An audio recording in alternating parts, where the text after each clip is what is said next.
Hello everyone, and welcome to this quite short video, some Frontier video. My name is Jay Wakefield.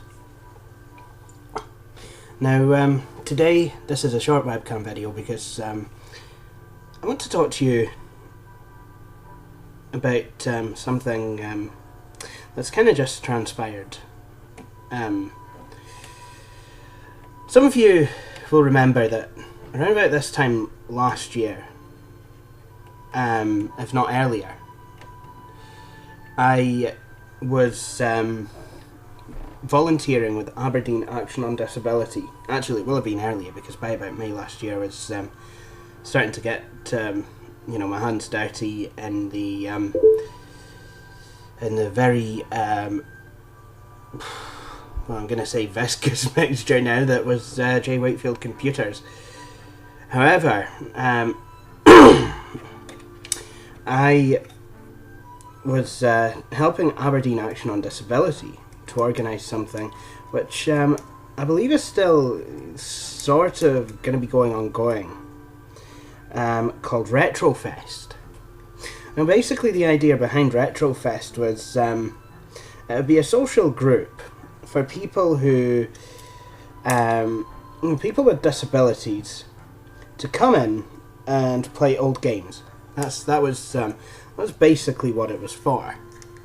Now, I had a great, I put it to the free cycle community, what I was doing, and I was saying, well, look, yeah, this is happening. Can you help me?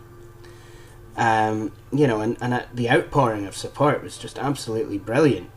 We got.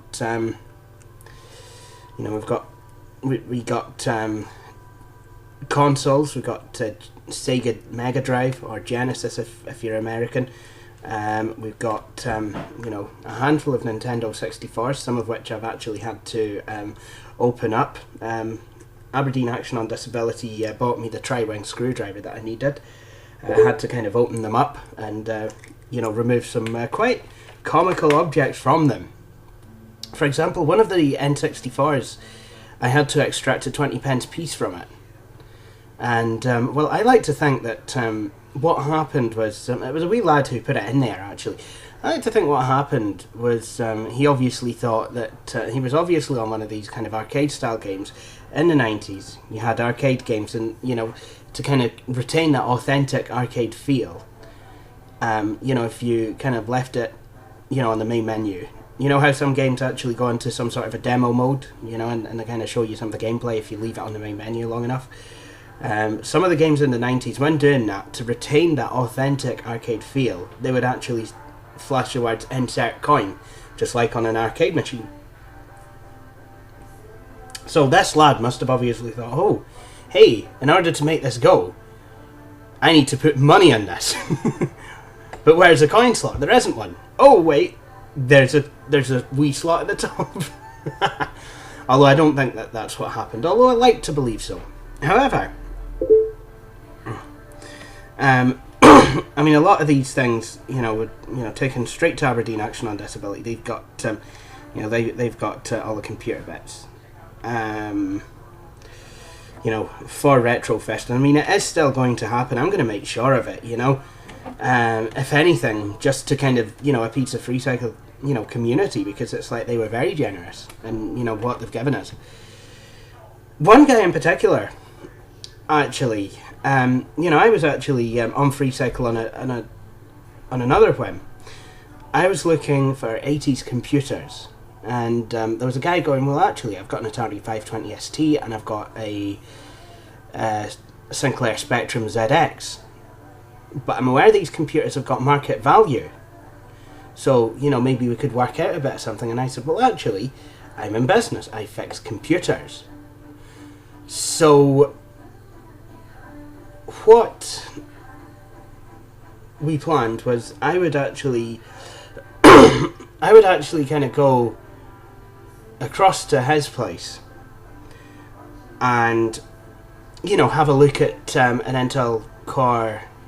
I can't even mind, it was a top end build actually. It was either a Core 2 Quad or an early Core i7 or something. To see if I could get it going. As it turned out, I couldn't, because the guy was trying to run it with the heatsink off. And obviously Intel's kind of socket protection, you know, processor protection, the machine obviously just wouldn't have powered on. You know, even if you had it on for literally a matter of seconds, the CPU, honestly, it gets extremely hot to the touch. I mean, you can literally burn yourself on one of these things, even if it's been run for a matter of seconds. It kind of shows you, you know, why you really need to pay attention, you know, to the cooling that's in your computer, especially nowadays.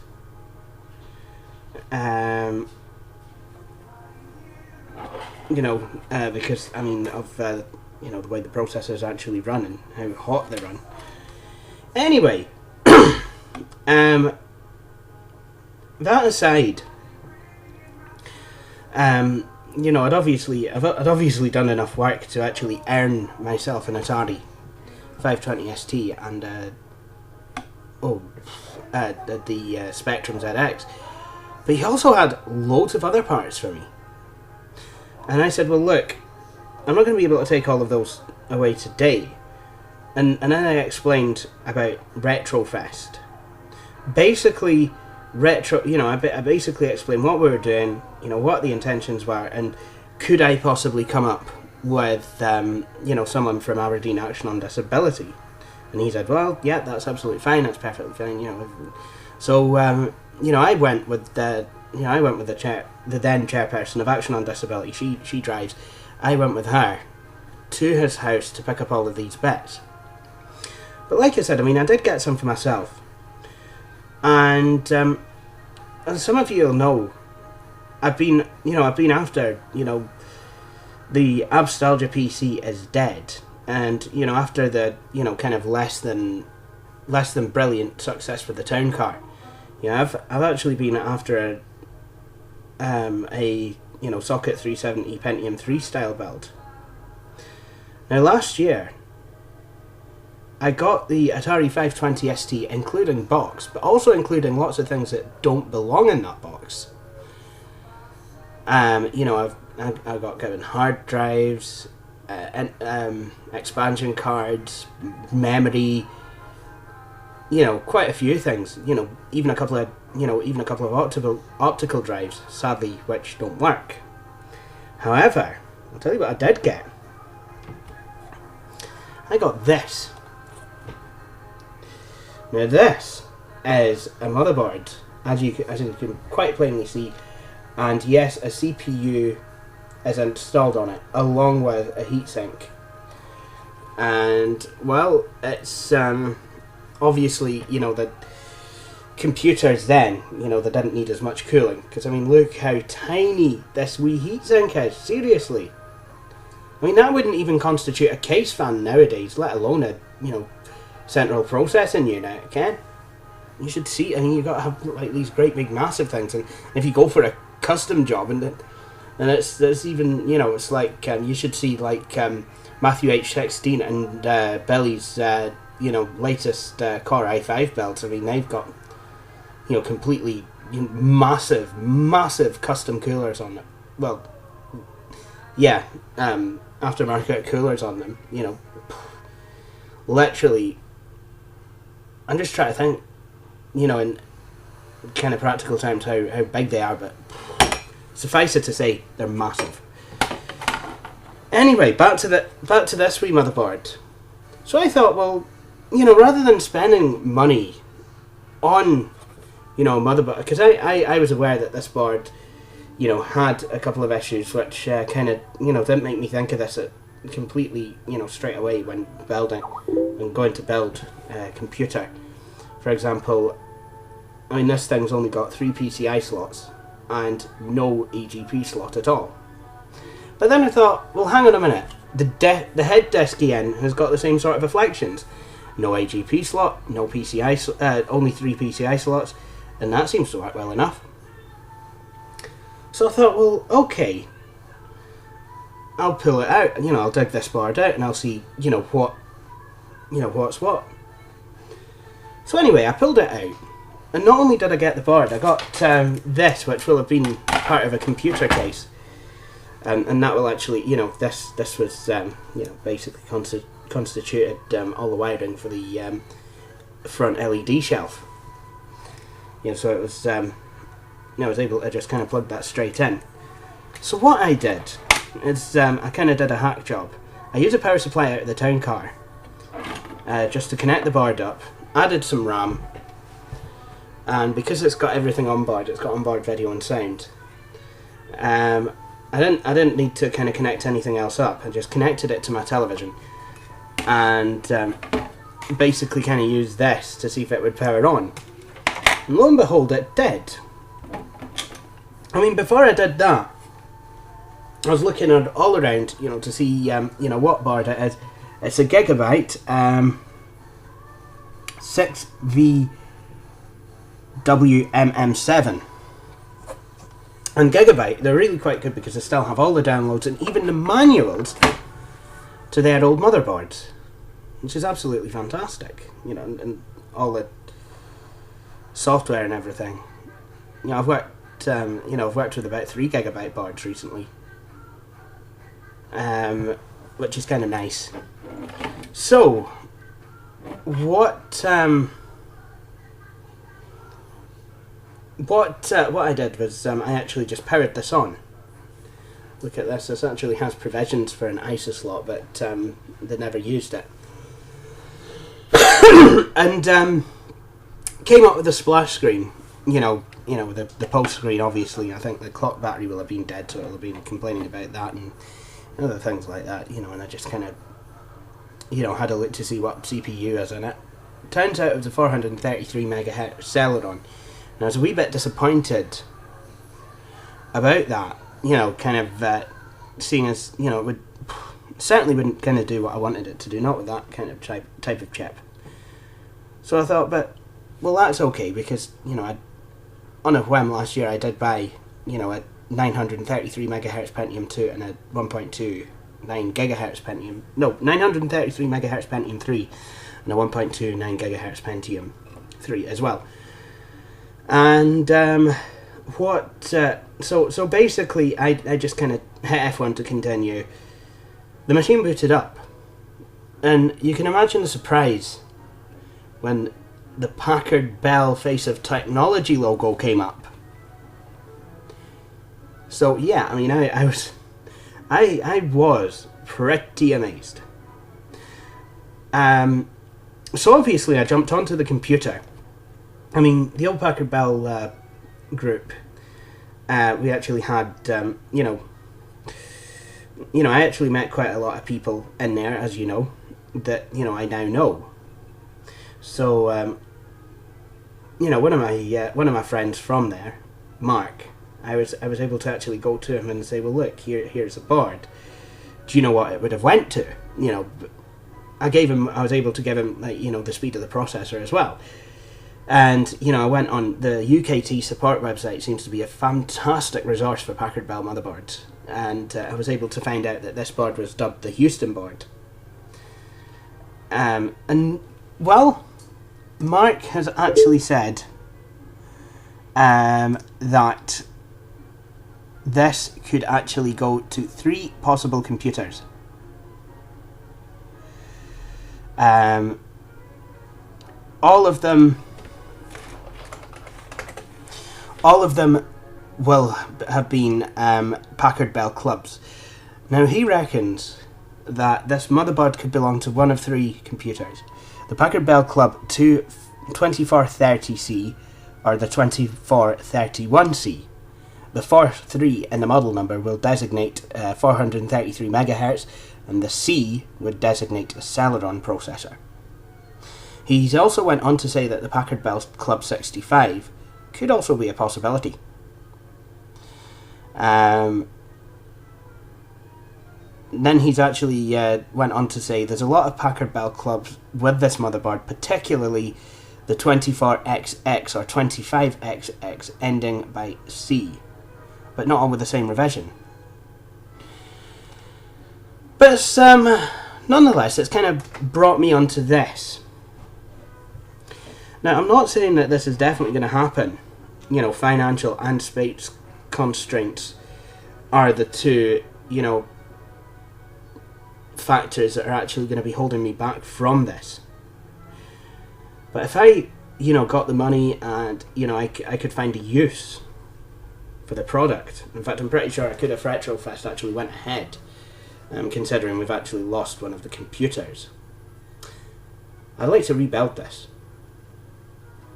The motherboard works. I mean, it posts. It certainly posts. I could, you know, I could certainly, you know, make use out of it.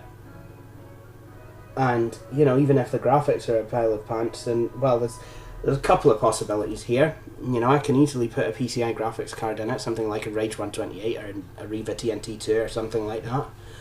Or, you know, I could just kind of use it for older games, you know, that don't necessarily require 3D graphics.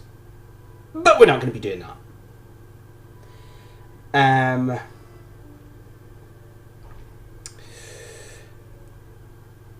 So, yeah, what I want to do is rebuild any one of the systems that would have had this motherboard and processor combination at the heart of it. I want to find out, you know, kind of what size hard disk would have went in it. Try and get something kind of similar.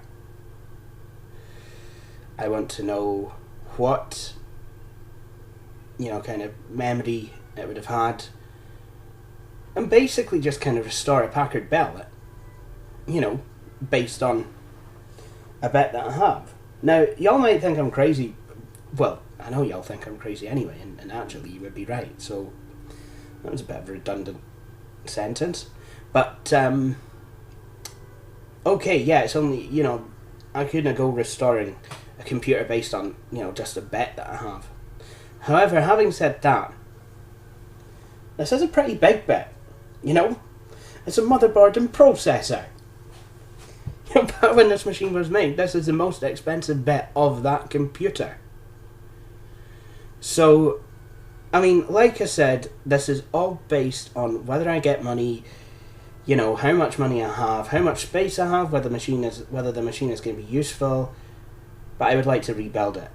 But in any case, I mean, the board works. I don't want to throw it out, you know. Unfortunately, it's not going to become my dream. That's not going to become my dream team 370 build, because, well, the board only supports kind of a low-end Celeron. I mean, this is what, you know, this particular revision of the board was made for. I'm not too sure. I'm not entirely sure if you know, the stock version of this board, you know, made by Asus, well, Asus Gigabyte, you know, would support anything any higher, you know, or indeed whether I could actually flash this motherboard with a stock BIOS. But personally, I want it to remain a Packard Bell motherboard, you know, and I want to build, you know, I want to build a Packard Bell out of it. So, I mean, I've recorded this onto video, you know, just in case, you know, something happens. I mean, you never know. I might, you know, end up, you know, I might end up finding a case or, you know, a dead Packard Bell Club on FreeCycle or somewhere like that. You know, and I might be able to kind of say, oh, well, I can restore this because I've got the motherboard and it's, you know, everything's fitted. It's just a case of whipping the old one out and whipping this one in and connecting everything up and powering on. But I'd, you know, in any case, I would like to do it. You know, I think it'd be quite an exciting project. I think, you know, it'd be a nice thing to do. It's the only thing I really have against this, really, is that the early Celerons, I hate to say it because I mean the 2001 custom belt was built off of a 633 megahertz Celeron. The early Celerons were not really that good. So, I mean, it's not like this is a PC that, you know, several hundred people would be clamouring for me to restore. You know, it's not like it's, you know, a really expensive, you know, Apple Power Mac or something like that. You know, this is run of the mill machine. I mean, I do like Packard Bell's early work myself, I have to be honest, and you know, I've got a lot of friends who are big Packard Bell fans, but the fact of the matter is by the time, you know, this motherboard will have came out, I'm guessing this is probably 1998, 1999. By that time, Packard Bells were just basically generic. They weren't really that good. They weren't really anything special. I mean, a lot of people will say that they never really gained what they had, you know, back in the, you know, glory days of the mid-90s. But I mean, I think like the 2000 and, you know, in the early 2000s when they came out with the blue Packard Bell iMedias and iExtremes and that, I think we kind of got a wee bit of something back, because I mean they had you know, some pretty neat features. But then again, so did some of this series of machines. But I don't know. You know, a lot of people will probably think, well, you know, what is the point in restoring this? You know, it's a Celeron. You know, these would come kind of 10 a penny. I don't know. I think, you know, I still think it'd be a nice thing to do, especially seeing as I do have lots of friends who are Packard Bell fans. You know, and I know that, you know, quite a few people will actually, you know, enjoy watching, you know, the restoration of such a machine on this YouTube channel. I know a lot more people wouldn't, but there's an easy option to that, isn't there? Just don't bother watching it, you complete feels. Anyway, so that is a plan. You know, if I get any money, just gonna, you know, drop this motherboard into a Packard Bell Club case, throw in an optical drive. I've got a few plain Jane CD-ROM drives. You know, a lot of computers still kind of need them. You know, if I ever get a CD-ROM drive, I'm not going to just throw it out going, oh no, none of these machines will ever need something like that again. That is not true. You know, there's a lot of like early, you know, mid-90s machines, certainly when the Tapi first came out, that, you know, a CD-ROM drive would still be appropriate. I don't see a 433 megahertz Celeron clamouring to be able to play DVDs. I don't think so.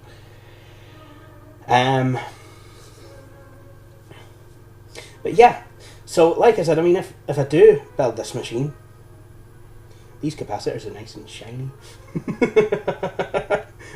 They've got gold stripes on them. I'm sorry, I've got to draw your attention to these caps here. Look at, oh, sorry, I can't hold this board straight. Look at these.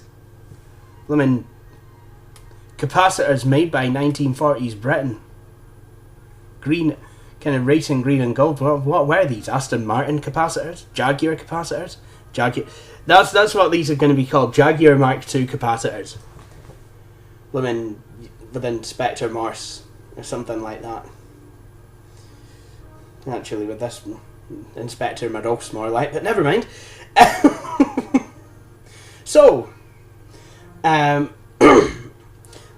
that's that. I think I'll stop rambling. I think I'll stop rambling on about this Rule Britannia board now, and hopefully, you know, if you know, anyone, hopefully, you know, if I can get hold of the board and the case even, I'll build this into something nice.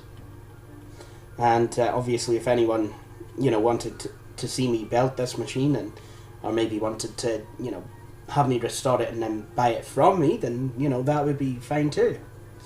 But thank you for watching this video. If you did like what you saw, please feel free to subscribe to my channel, www.youtube.com/videosanfrontier. Instructions on how to subscribe will follow. If you did like this video, please feel free to go to my channel. Please feel free to watch my previous videos if you've not already done so, and I hope you'll all see me again.